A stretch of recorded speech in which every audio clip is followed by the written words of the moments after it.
But even if they don't, but even if for some odd reason Max gets hurt, knock on wood, not hoping that.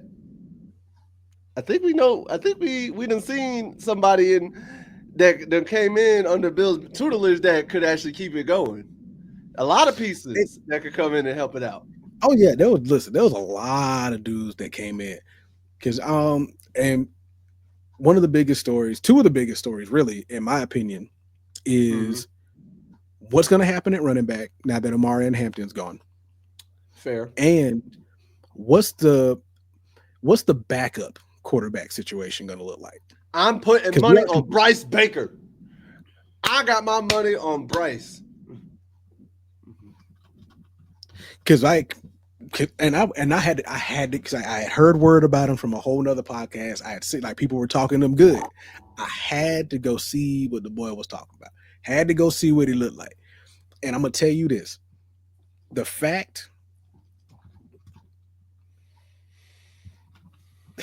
And I want to be able to, the fact that you have Matt Lombardi in that quarterback room at this point in time mm-hmm. is going to be a problem because looking at Bryce Baker throw a ball, That boy look good.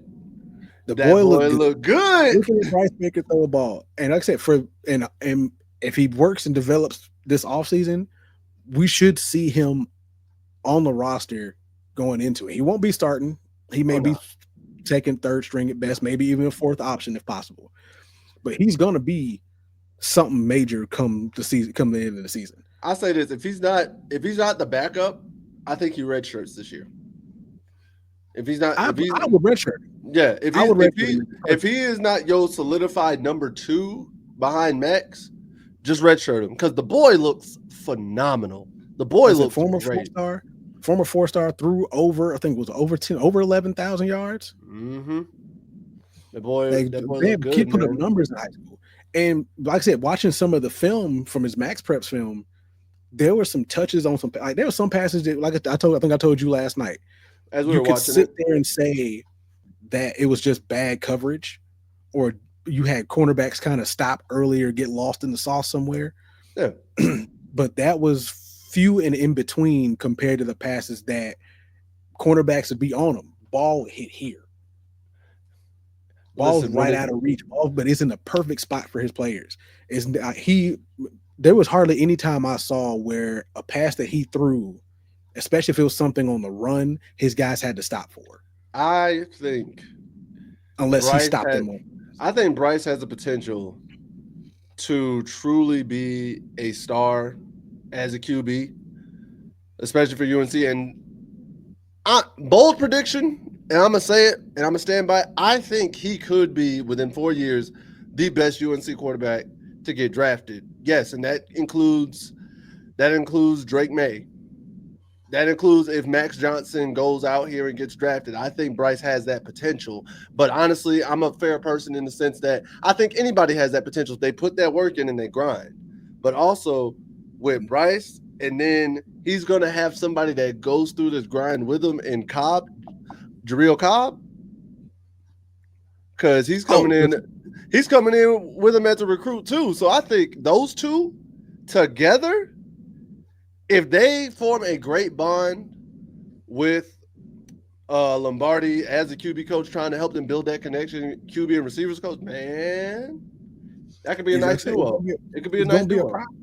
Add in the It's fact gonna you be a are problem. add in the fact you had Bryce throw at pro day already because they had some people who couldn't show up. So Bryce is just getting reps and he's already getting that Mhm. tutelage from NFL scouts of, hey, here's what we want to see. Hey, this is what we want to see you doing. You have time to grow, develop, and do X, Y, and Z.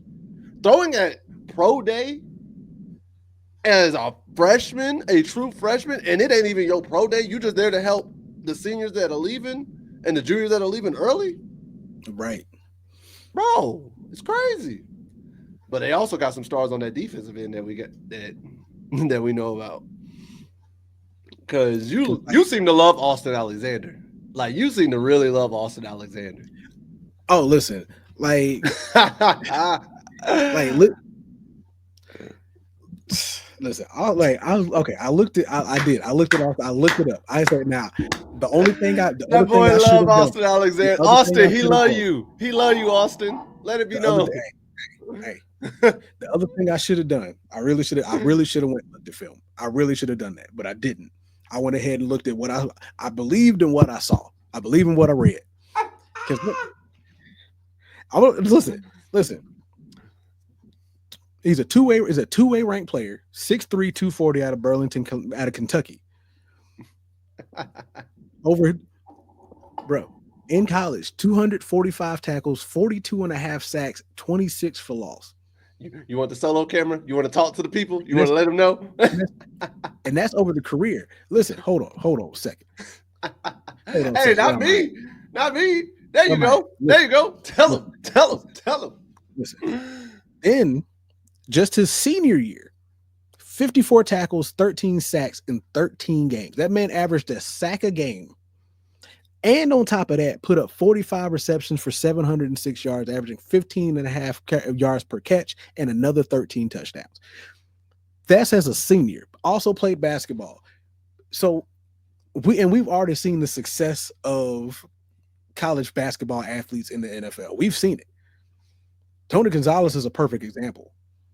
I'm surprised you didn't say Antonio Gates. I didn't say Antonio Gates.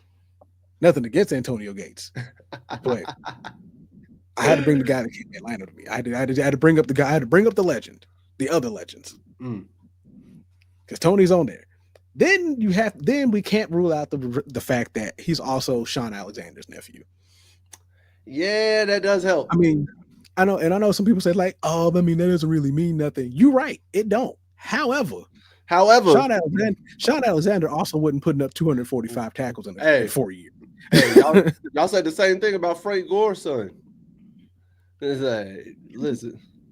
I mean, and Frank Gore's son, I mean, bro, he was nice in college. What you talking about? In college, he was nice. In the NFL, he's. I mean, that's the NFL. That's a different level. I'm just saying in college. I also admit, though, he's not getting enough opportunity. Personally. But him, and then I'm gonna apologize if I mess up the last name. Onagaru. Hey, listen, bro. I love what I saw. Just like you, I love what I seen on film and what he's about.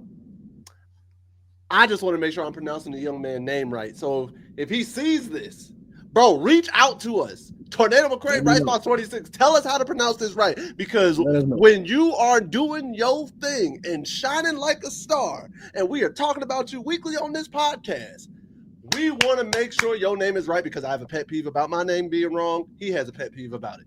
So we want to make sure. And my pet peeve is easy, because like I ain't got but 8 letters. Bro, I got 10. I got 10.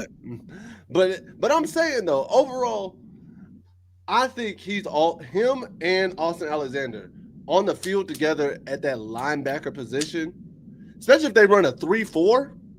If they run a 3-4 defense, they're running them as edge rushers, and they both have them as edge rushers, man.